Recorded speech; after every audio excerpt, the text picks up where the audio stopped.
The man bewitched his lover and then left fibers from his wife's bathrobe on her body. He then takes out a ton of ceramic beads, hacks them in a bag, fixes them in the hammock, then scratches the balcony with his lover's fingernails. And when he's done, he puts her in the hammock.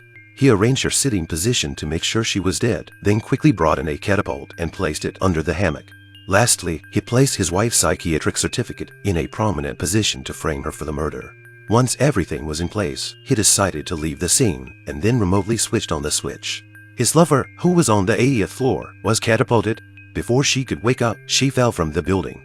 He immediately returned to the room, quickly took away the hammock and the ejection device, and cleaned up the room without a trace. Soon the police were called to the scene. He pretends to have just come home from work, creating a perfect alibi. As expected, the police investigated and found that all the evidence pointed to his wife. Obviously, they have fallen into the trap set by the man. But when they interrogated the man, they didn't expect him to confess to the crime. But the police think it's not that simple. What else is going on in this case? It turns out that John is a billionaire writer. In his works, he describes his happy life with his wife. But in reality, his wife is very strong. Even the simple cleaning she does not bother to do. And every day John has to cook for her and even asked him to take care of the children's heavy load of transportation. Facing this lazy wife, John's life is miserable every day. Just when his married life is miserable, suddenly on this day ushered in a change of heart. A pretty girl with a hot body was looking for a man to rent a room. The girl said she had just arrived in the city and had no family, and then said she was willing to pay back the rent with practical actions. But at first John had a trace of sense and did not make excessive behavior and even delayed the rent for her. However, when the girl moved in, she would always tease John, both intentionally and unintentionally. As time went by, John's inner self became unstoppable.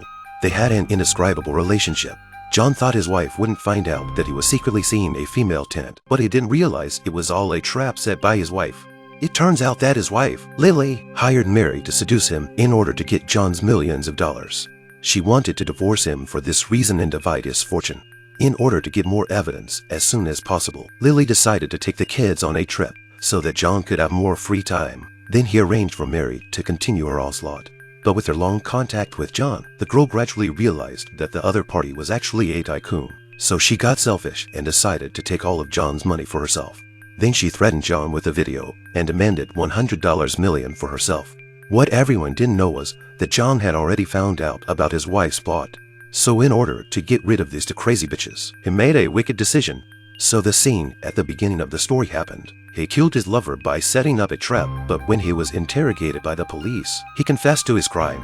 But his frank attitude made the experienced police suspicious. They thought John was guilty of being unfaithful to his wife and took the blame for Lily. Turns out the police found a key piece of evidence in his house, a bathrobe of Lily's. They found fibers from the bathrobe under the victim's fingernails and found that Lily had suffered from mental illness. So it's very likely that she's the murderer of the female tenant. So the police took her to the station and questioned her about why she killed the tenant. Lily was so confused that she denied all the accusations against her. On second thought, she realized that John was trying to frame her. The police had no proof that she was the murderer, so they let her go. When the woman came home, she revealed her true nature and tied up her husband on the spot, asking him why he framed her. However, John was not scared at all and said that he had known that Lily had sent someone to seduce him in order to get her own property, so he decided to take advantage of the situation. These words made the angry Lily lose her mind, and she took out a will for him to sign. But John didn't agree. When he didn't agree, Lily brought a hammer and hit him on the knee. The man screamed in pain. Then she grabbed an axe and tried to chop John to death. In the nick of time, the police, who had been following them, arrived. But Lily had lost her mind. She swung the axe at everyone. Luckily, the police were able to control her in time. Now they were more convinced that Lily was the murderer of the female tenant. But they didn't know that the real killer was being protected by them. In the end, Lily was sent to jail, and John was free from the suspicion of murder. This is the 2019 Chinese suspense film Deception of the Novelist. A rich writer sees through the plot of his wife and her lover. He set up a trap to kill his lover and frame his wife for the murder. When the police interrogate him, he confesses to the murder to confuse the public. The police followed the writer and saw his wife preparing to kill him. So the police arrested the wife and confirmed her murder. He is cleared of all suspicion of murder.